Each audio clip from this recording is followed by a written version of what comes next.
Well, okay, with a few exceptions, there's a reason why the networks typically don't also own the sports league, right? SRX and a few others notwithstanding, it just seems, first off, you're more independent, and obviously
The following is a presentation of iRacing on PTRTV.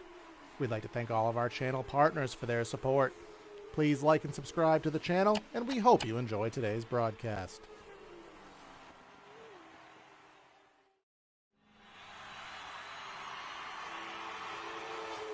The 44 gets loose off of corner number 4. It's going to be a photo finish to the line in the grass, but the 44 will hang on for the win. Here he comes with the crossover. Fellison to the inside. Is it going to be a Las Vegas photo finish? They touch. They wreck. Who's going to get it? Upside down. Who's going to get it? Fellison gets it. Ooh, by himself. Now he has a 72 of O'Connor. It's going to be a 2v2 race to the checkers. 2 up top, 2 to the bottom. It's going to be Ingram. It's going to be Rainville. Who's going to get it at the stripe? Photo finish. It's going to be Rainville. Is there enough? This is going to be a close finish. What is going to happen? Is there enough fuel to get him around 2 more corners? He didn't have enough. The final corner. There goes Zach Nichols. Sarah ran out with 3 corners to go, and Zach Nichols will win here at Mostport. And is he going to go for the last-ditch effort? Is he going to use the back bumper? What will Devin Sarah do? We head into corner number 3. He's going to sail it on in there. Does he get to the bumper? He turns him. He turns it for the win. He wrecks him. We saw how Ruddy, is that a word? Ruddy? I don't know, just go with it. All right, we'll go with it. We've seen how ruddy turn 3 is getting. And so these guys, once again, doubled up, stacked up, and ready to go back green flag racing here behind the iRacing.com Facebook pace car. Don't know where that came from, but we'll let it slide. What was I thinking?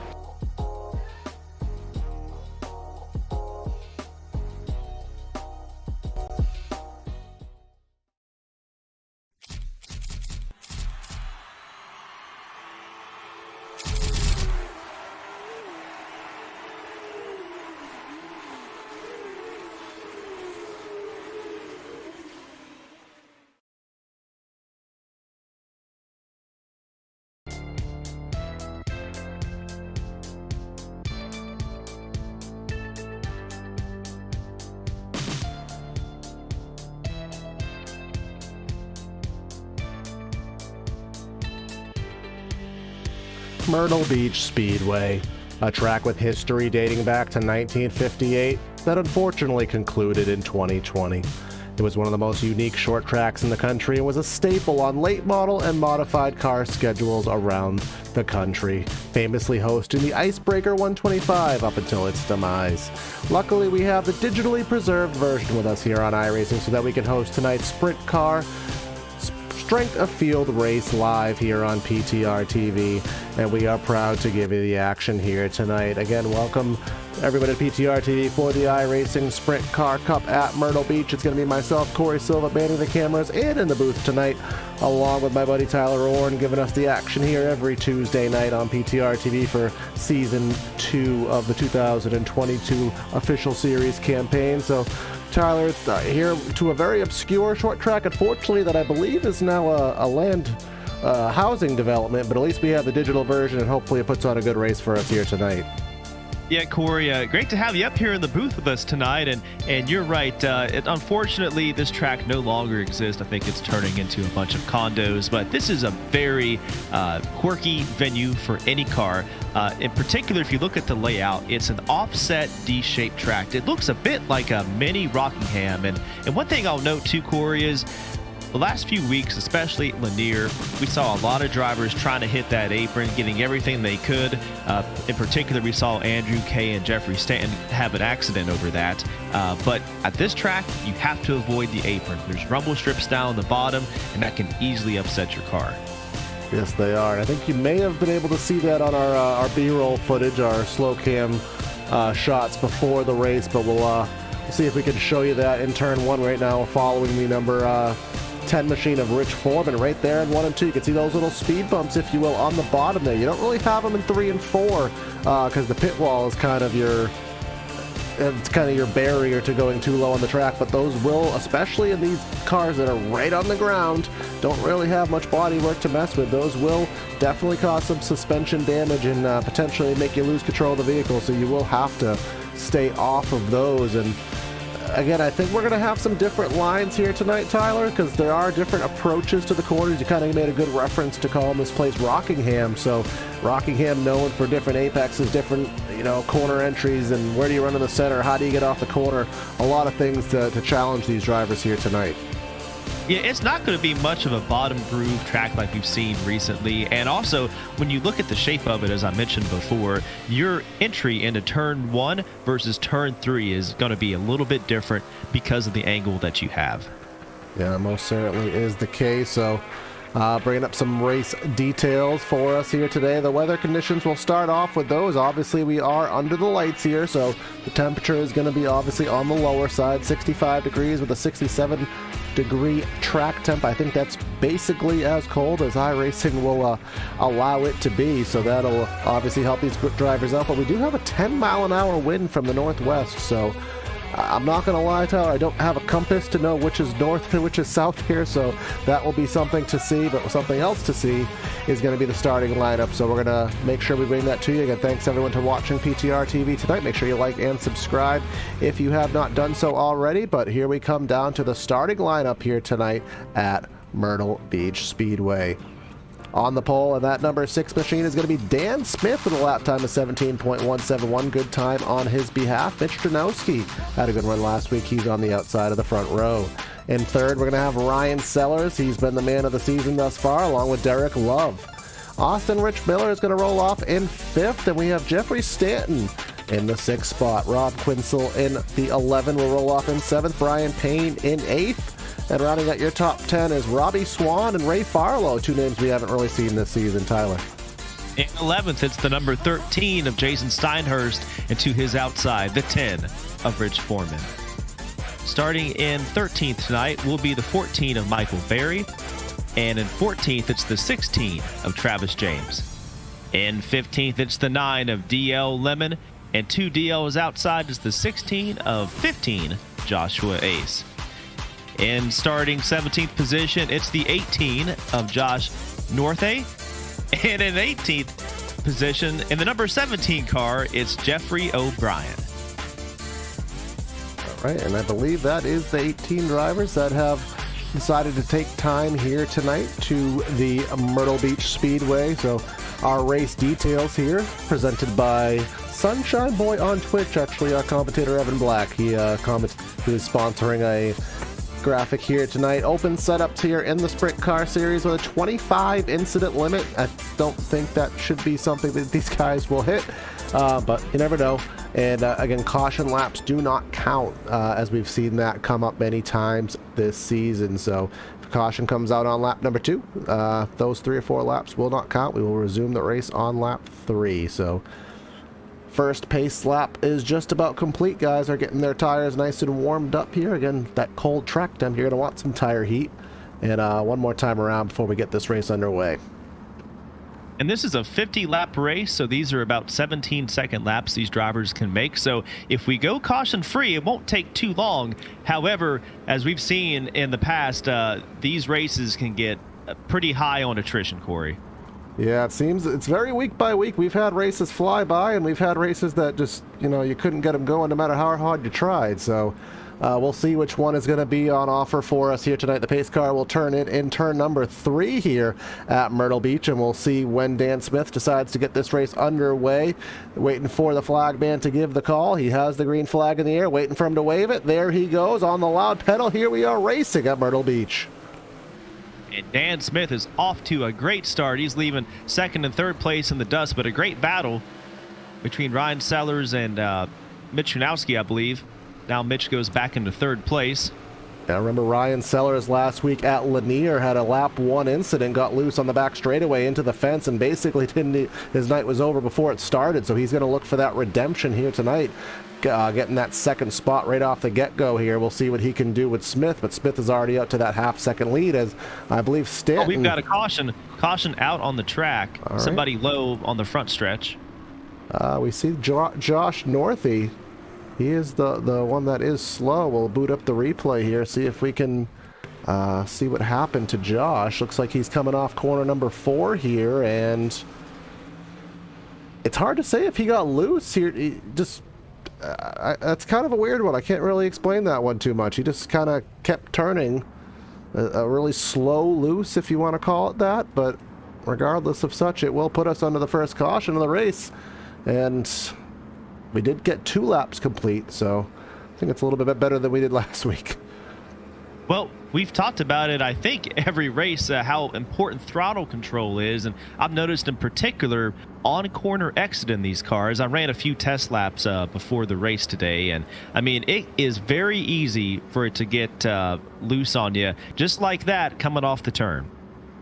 Yeah, that's just the nature of basically trying to get, I believe these things are about 1,600 pounds, but they amass roughly 900 horsepower, so the power to weight ratio is essentially that they're of a Formula One car. That's what these guys have to deal with driving the sprint cars, which I think that's why a lot of guys don't do them. They don't really have the finesse or the skill to make it happen, so that's why these guys are so good at what they do. And I guess, like you said, Tyler, you took some laps out. I tried running with these guys at Iowa a few weeks ago, and I could only go about 3 or 4 laps at a time before I was on my lid, so let alone I was not going to be able to compete safely for a full race. Well, we've seen a lot of flips and violent wrecks in this series so far, as long as we've been broadcasting it. But I've noticed, especially on this track, I can only go about half throttle even down the straight, because with the setup I had and my limited skills in this car, it is that sensitive. Yeah, most certainly is. It's actually on the older tire model that iRacing has not gotten around to this tire model on the sprint car, so it drives vastly different than even many of the modern cars. I think this car is just so unique that it just kind of confused the physics guys. But that all aside, pace car is pulled in on the back straightaway yet again, so we'll have take 2 at getting this race underway. It's different second place man hanging back quite a ways is Sellers there. See if he's got something up his sleeve here for this restart. Coming off a 4 in the restart zone, green flag. And either way, still got a good jump, did Smith.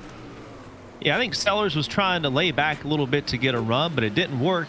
He's got Turnowski right behind him. I think Turnowski is trying a little bit of a higher line than some of these other drivers, but you can tell they're already getting spread out, but they're still moving around even in the turns, not so much stuck on the bottom like we've seen the past few weeks. On board with from the rear of Ryan Sellers, and I do want to acknowledge that the number 2 of Mitch Trudowski has a PTRTV banner on the top of that machine, so full marks to him. He's our new fanboy here. So So we'll root for him here, as things aren't going too well for him, as Derek Love in the 4 machine right to his rear, and just running out a little bit lower of a line. Another caution out. Not sure what caused that, Corey. We'll try to go back and see.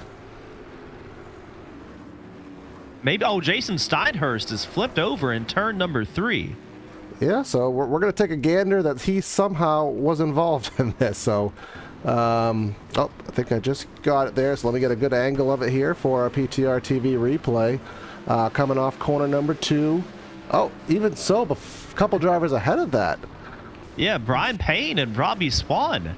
I believe that was Brian Payne. Hit the outside wall, got stuck, went straight into Robbie Swan, and then that was the end result. Yeah, just basically a 3-car acrobatic situation, and even cars that were well behind the incident still managed to find their way into it. Kind of a, as we like to say on the iRacing service, some ARCA brakes action, because those wrecks happened well after the incident. But yeah, and Steinhurst just tried to really nowhere for him to go. Hit that inside wall right up against pit road, and then later on contact, I believe, with DL Lemon, and that sent him. We've seen these cars; they are very easy to flip. Yes, they are. Again, just with the weight ratio and these huge tires, I have noticed, at least in my, again, lackluster, limited talent experience, these tires do like to climb walls. I don't know if it's just because of the size or the huge sidewalls or whatever it may be, but these tires do like to climb walls, and I think that does facilitate these guys getting in the air. We've seen a lot of guys in the catch fence. I remember Lucas Oil, as a matter of fact. I think half the field ended up in the catch fence, or at least it seemed like that. So, well, I'm going to butcher a Days of Thunder quote here, but it's almost the opposite of what you see with the stock car guys. Now we've got tires that seem like they're twice as wide, and the car weighs half as much. So it is definitely a transition, especially if you're used to more of the NASCAR type vehicles. And you're right, with the weird geometry and the weight distribution, it causes all these spectacular accidents. Yes, it does. So we do have the benefit, at least tonight, of it seems to be some pretty quick pace laps. So if we are going to have a lot of cautions, at least the flagman is on our side in that regard. So pace car is already in. We'll try to get it going for a third time here tonight. So we'll see if Sellers can time this restart a little bit better. What is Smith going to try to do? Somebody pulled out a line very early there. I think that was Love. That Stanton's going to go to the outside there. We'll see if there's maybe a black flag on that, because that was definitely an early go by the, I believe it was Derek Love. Yeah, Derek Love is pushing really hard right now. He just took that third. Well, actually, Jeffrey Stanton now, I believe, is up into fourth. But, yeah, we'll have to wait and see if there's a black flag out there. It's a very peculiar restart. Yep, so Sellers did, it was a half-second lead last time, on the first restart, rather. This time he has it within 2 car lengths, so I don't know if it's just a speed difference or if it's just him getting a better restart and being able to hang with it. We'll see if we can get a long enough run here to, make sure we can see who is the faster of the 2 drivers. Looks like through 3 and 4, these guys are riding right along that white line, Tyler. We kind of thought there'd be some different approaches, but so far these guys seem to like that inside, at least in 3 and 4. 1 and 2 is a little more erratic. 1 and 2, they're trying some different angles. I think it has to do with the way the front stretch is shaped versus the back stretch. But when we talk to some of these drivers, even after the race on different tracks, the gear ratio is so important. As again, Ryan Sellers is just stalking our leader right now, Dan Smith. Oh, I think he had a little bit of a hiccup there coming off it too. Now he's got Dunowski looking to his outside. But yeah, these drivers have totally different strategies when it comes to the car setup. Yeah, I'm kind of starting to think, Tyler, that the way this track is configured, it's almost as if you want to try to get to the outside off of 4, because I think if you can get to the outside in 1 and 2 with the obscure shape, you're going to pinch them down and kind of kill their momentum off, because you kind of want to be clear for 3 and 4. You don't want to be on the top in 3 and 4, but you don't want to be on the bottom in 1 and 2. Kind of makes it a very big strategic call on where to make these passes. Yeah, it's a little bit like how these drivers set up in a way for a track like Darlington or one of those other odd-shaped tracks where your setup for each turn is radically different, and sometimes the setup on your car, you just have to sacrifice one side or the other. Yeah, certainly is the case. You'll see that at tracks like Darlington, tracks like Gateway, Pocono, most certainly, where turns are different. Very hard to get an even setup that works everywhere. But you kind of have to pick what's just going to be the most important place. Where do I want to focus on as we go through here? Tyler, I just kind of on my own merit here, just as we may have a battle for the lead shaping up, but I just pulled up the point standings on my local side here. Don't have it to put on the screen, but Sellers this season as the overall series leader with 688 points in the iRacing official championship. Jeffrey Stanton 591, so almost a 100-point lead in the official series championship for Sellers. So even with that bad run, he still has a huge lead. So him being in second, Sellers being in Stanton being in fourth, that lead can get padded if Sellers has a normal run for himself. No, you're exactly right, Corey. And Sellers is peaking. He's trying to go to the inside here now in turns 1 and 2. I think he got cut off just a little bit. And also great battle for the lead. Oh, they're flipping. Major accident. Caution is out. Didn't quite see that completely live. Something obviously happened to Smith. We didn't catch that live, but we'll certainly get it on replay here. Have it off of, have it on the screen right now. Did he hit the wall and just... This will be back-to-back bad races by Sellers. He's going to have to really have a good race. Obviously, there's 3 SOF races a week. So Sellers is going to have to put some major time into some other ones. But we're on board here with Smith. Wall. Yeah, he just hit the wall. And it just, rather than just kind of scraping the wall down the straightaway as it does in other vehicles, it just, I don't know if it's those sidewalls. I don't know if it's just... kind of physics that are not physicking the way we want them to, for lack of a better word, but definitely it's going to be back-to-back bad races for Sellers, and I don't know if anybody else kind of got some residual impact from that. A few cars collected. I think Turnowski made it fairly clean. Stanton probably came out the best of all those drivers. Derek Love made it through clean as well. So, sorry, the only thing that stinks about these do not count caution races is our ticker does not update, so we have to manually see who is leading the field right now, and it looks like it is Mitch Janowski. So, and Stanton is in second, and see who that 26. Derek Love is third, I believe. So Austin Rich Miller looks like he's fourth, and then Ron Quinzel is fifth. So none of those drivers are slouches. So we've seen, if memory serves, I believe, did Mitch Janowski win last week, or he had a good run? I'm really trying to remember here. I have to try to see if I can go back on my stats. Yeah, but Mitch Janowski was your winner at Lanier last week for the Tuesday featured race. Derek Love was second, and then Michael Berry rounded out the podium in third. And we were talking about the points right before that big wreck, Corey, and yes, it is important to do well here on Tuesdays, but they also have two other races each week that are not broadcasted. I believe there's a European race on Sunday, and then also another North American-based race on Thursdays, and that all counts towards the championship. Yep. Thursdays at this same time slot, as well as Sundays at 6 Eastern, so for wherever that works for our international compadres, and that's where it is. But Tuesdays definitely, I think we average roughly 20 drivers a race on Tuesdays. I think the other races are closer to 10 or 12, so I think there's definitely more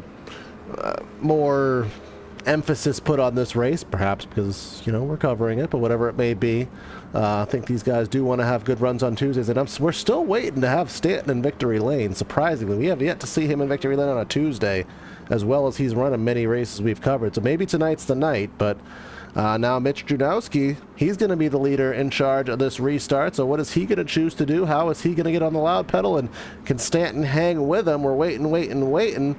Pretty even start from both of them. Actually, Stanton got a hell of a jump. Here he comes right to the back bumper.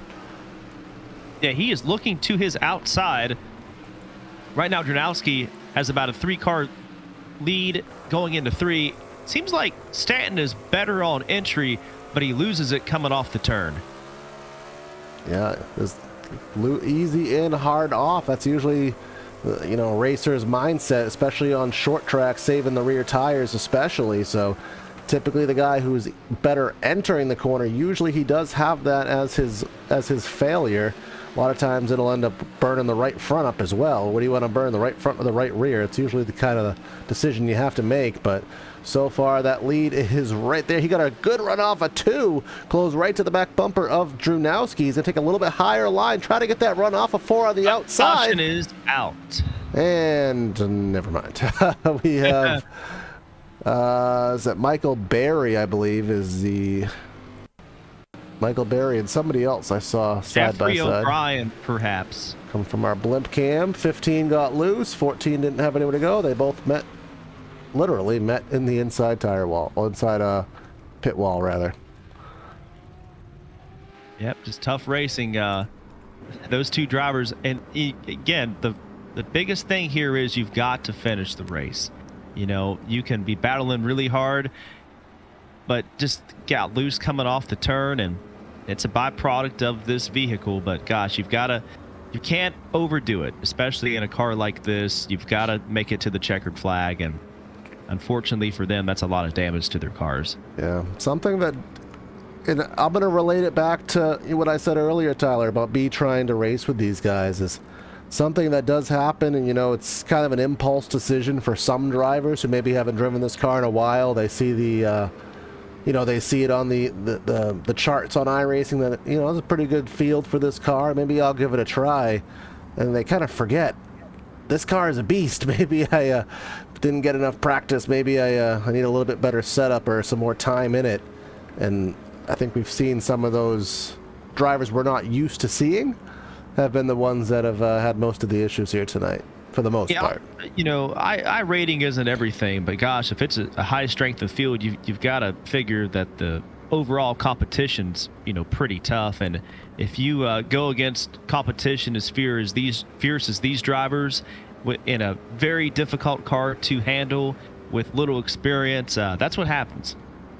But what we hope and what the series hopes is that, we get more of these drivers to take that chance and run in these races, because that's what fills the fields out. That's what, I think it's 28 drivers, I was told, if memory serves, to cause a split.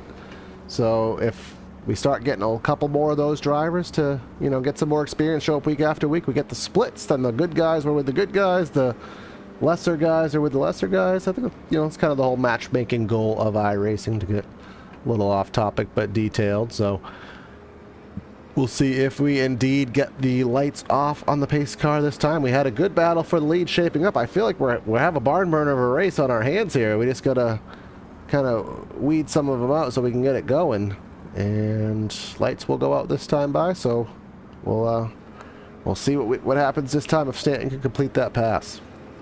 Yeah, it's got to be frustrating if you're Stanton.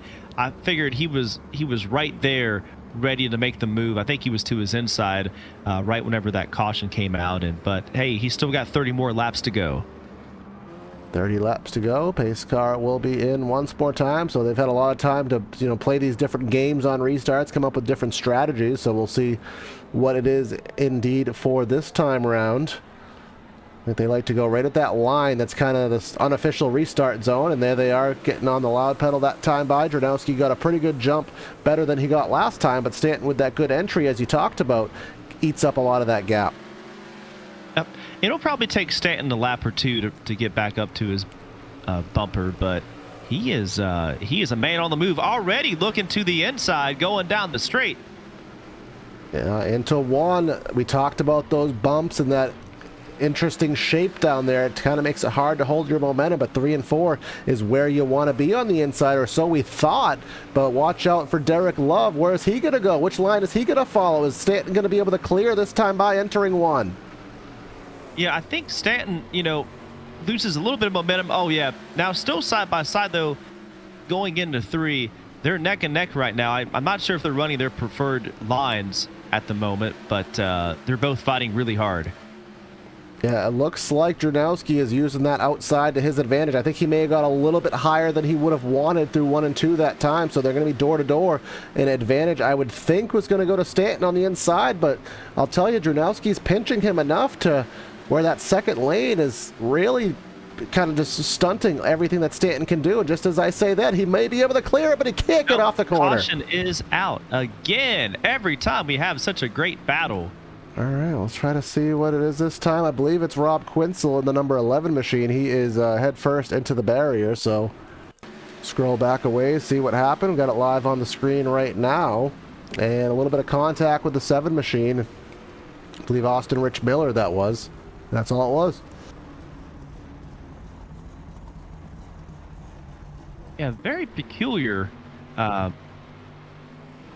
Yeah, and actually that was Rich Foreman who had plowed into him. But, yep, just a little bit hard racing right there. I think we're going to go side by side here under this caution.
And we're back here on PTRTV for the iRacing Sprint Car Cup. Had a bit of a caution fest so far here today. So far we are on our fifth caution in 25 laps. Of course, no laps because they don't count. But Mitch Drunowski, Jeffrey Stanton, and Derek Love were having a whale of a battle before that last caution. So we'll see if they can continue that right on top of each other, trying to make sure they don't get away from each other. But Drunowski's going to get on the lot put a little bit early, but we'll see if Stanton can dive in and eat up that gap.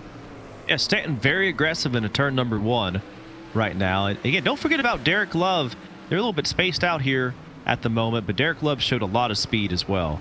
Yeah, it was a 3-car battle for the lead just before that caution because we were side by side with Drunowski and Stanton for many laps. Then that allowed Love to get in there and kind of, try to figure out what he was going to do.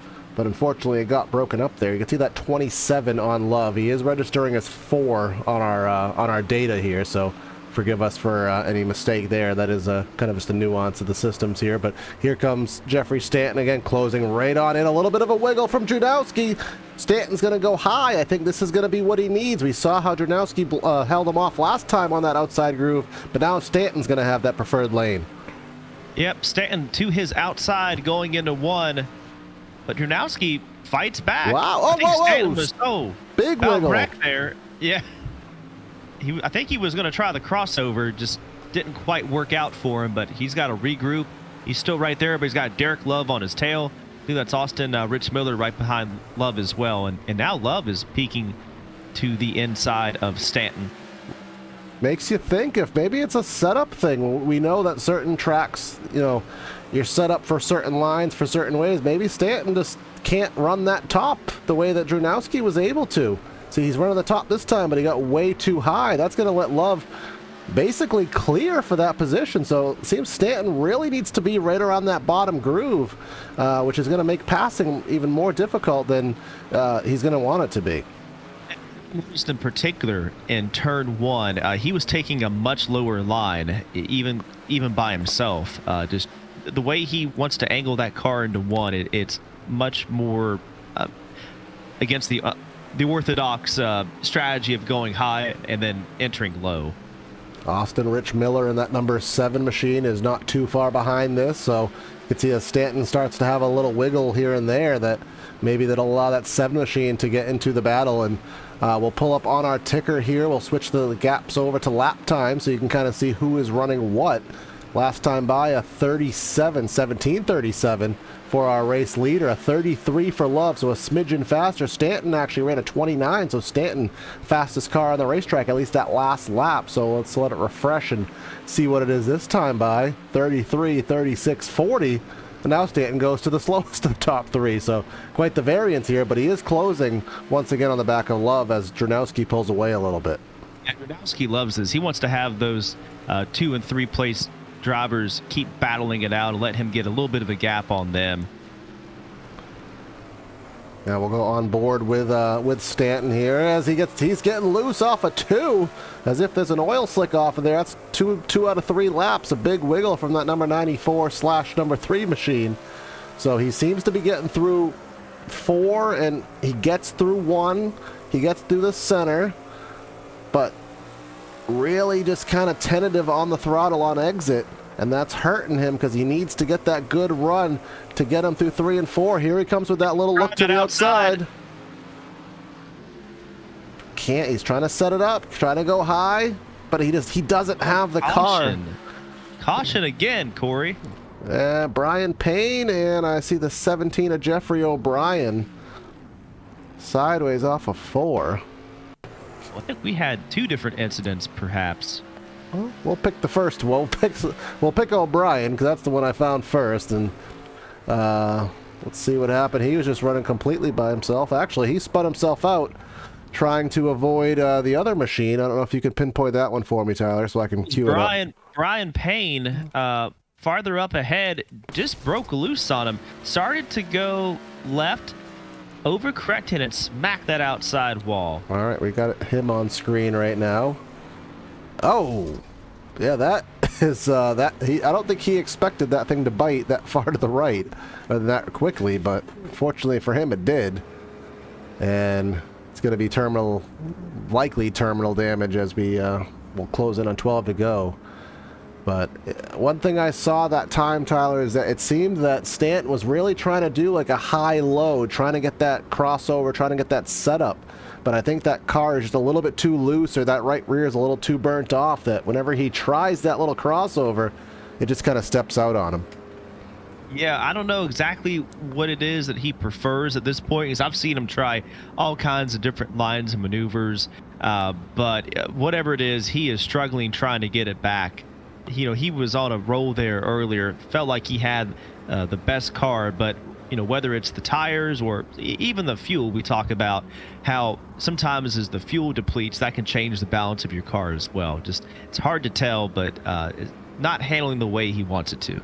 Yeah, that is certainly the case. And I think another nuance, especially with restarts in the sprint car, is that, you know, sometimes in the, you know, from a stock car perspective, especially on fresh tires, you can just mat it on a restart. You know, if you mistime it, you can just mat it and go. But in these sprint cars, there's so much finesse required, especially on throttle, that we see on these restarts that second place just can't hold up, because as soon as the leader goes second place, they can't just mat it like they want to. They have to modulate that throttle and try to make sure that they don't lose control of it on the restarts, and it's really been giving the leader such an advantage over the field.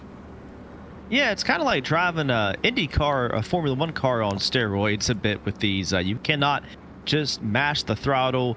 You know, this is not like driving in the 550 horsepower package or something in NASCAR. Like, you really got to be careful with it, and it's almost like I've heard people talk about, you know, there's an egg underneath your pedal and you can't break the egg. So that's how touchy it is, in particular with these sprint cars. Yep, and the biggest thing is that egg feeling is from lap 1. It's not like, you know, lap 20 or 30 you stay out on old tires. That from lap 1 you have to be on your toes with these machines. So that's the battle of these guys have. We're going to go on board here with Love on this restart and kind of watch to see when he's able to accelerate and what kind of gap he has as we wait, restart zone.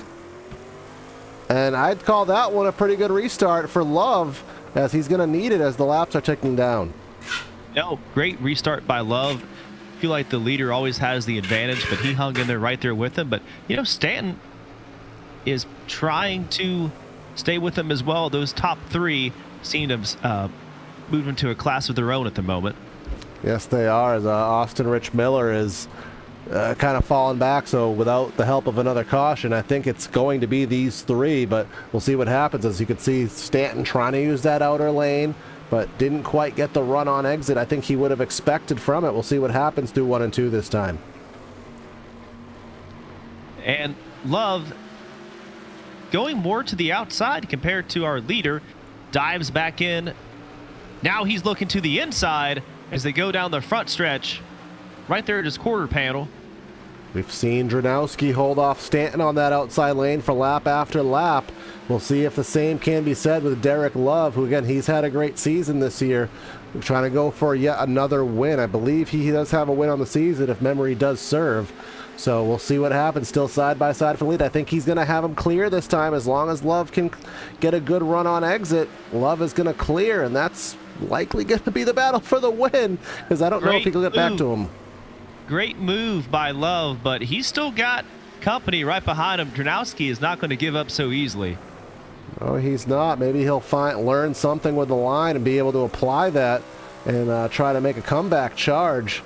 Doesn't look like Stanton's going to have what he needs, but he's still trying that outside lane in 3 and 4 to no avail. It's not really giving him the run. Maybe it will this time. Enter in turn 1 on the outside. Dranowski said it. Oh, we've got a car spinning on the apron. We are still green. Jeffrey O'Brien, he is off the track, so we'll see if he'll be able to either restart or he'll spawn out. What's he going to do? I hope this doesn't throw out a caution. He's going to make the sportsman decision and get out before the leaders get by. Yeah, that was a smart move. I don't know what happened with him, but that actually jumbled up our leaders just a tad. I think they had to be a little bit cautious as they saw that car spinning towards the bottom. Yeah, pulling up our lap times one more time.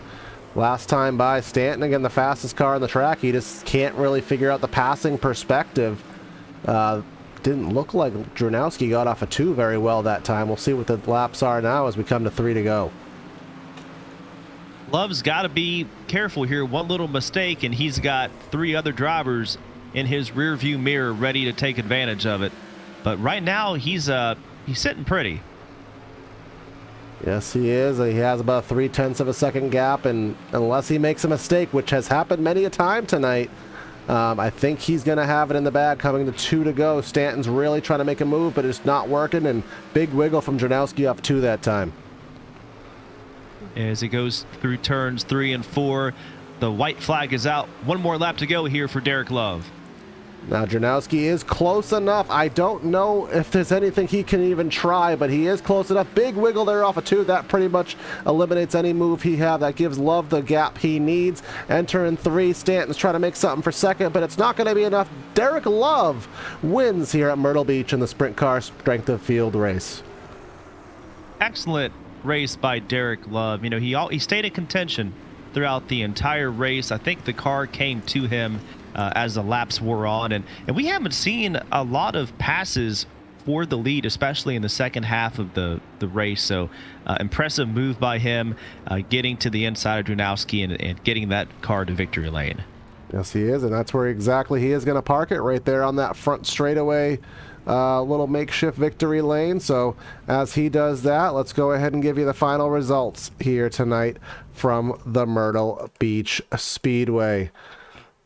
With the last segment passed there, if you will, for Derek Love, he takes the win by 1/4 of a second over Mitch Dronowski, who lost it at the very end there.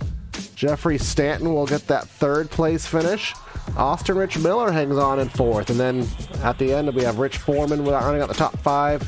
Ray Farlow in 6th. DL Lemon with a quiet 7th. Travis James at 8th. Jeffrey O'Brien has had a lot of incidents, but he'll finish 9th as Brian Payne rounds out your top 10. Yeah, and we get to the 11th position, also the number 11 of Ron Quinzel, and we're getting the territory of drivers who had some major accidents. 2 is outside in 12th, 13 of Jason Steinhurst. In 13th place tonight is the 15 of Joshua Ace. In 14th position, the number 14 of Michael Berry. Your pole sitter, Dan Smith, just terrible having that accident, ended up 15th. And also Ryan Sellers, another guy running right towards the front, involved in that accident, ends up 16th, 34 laps down as well. In 17th, it is the 8 of Robbie Swan. And rounding out the field, the number 18 in 18th position, Josh Northey. Yep, so that is our race results here, and we will start grabbing these guys for their victory interview. Well, not all of them have their victory interviews, but we're going to grab Derek Love, our race winner tonight. Man, Derek, you really came through on that last run there. A ton of cautions that kind of screwed up any momentum we had, but talk about how you made that last pass on Mitch. Yeah, well, we were just talking about it in the cool down room, Mitch and I and Jeffrey, and I was telling him, I was like, if that caution didn't come out, I didn't know if I was going to have much for him. When I was right with him, my car had something for him, but he had built that gap on me, and I was going to be relying on him getting loose, and I was just hitting my marks, and thankfully, though, that caution put me in a position to put the car there in victory lane. Yeah, talk about the marks there for a little bit, because we saw a lot of different strategies with different high-low attempts, and obviously Myrtle Beach is not very symmetric at all, so you have a lot of different approaches. What did you find worked the best for that number 27/number 4 car tonight? Yeah, exactly. I think you guys have seen that quite a bit. Some of these sprint car races, a lot of places we go to, you can run different lines. And that's what makes this car fun. I really liked the bottom, and thankfully it played to my advantage here. And if you come in, it's nicer to come in a little bit higher into those corners, but you leave that bottom wide open when you do it. So I got comfortable just running down there. I knew I was going to have to be defending, doing that. I figured we'd be all grouped together, which it worked in my favor. Just be comfortable down there and being able to hold that position. Yeah, most certainly, man. So again, having a great, at least Tuesday, Strength of Field series that we've been broadcasting. So keep that trend alive with another win here tonight. Who do you want to give a shout out to? Yeah, give a shout out to the DR Speedworks guys. Very unfortunate for Rich and Dan and Ryan. They got caught up in the wall, and that wall there, it extends out. I don't know if you ever got a view of it in the camera angle there, but that wall sticks out and it just grabs the car. Rich did great. He started kind of in the back, didn't have as much seat time tonight, and he finished really well. So shout out to the whole team, you guys, and Streetside Classics, main title sponsor on the car. Thank you much. All right. Congrats again, man. And maybe we'll be seeing you next week as well. Oh, for sure. Take care. All right. And now Tyler has caught up with second place, Mitch Janowski.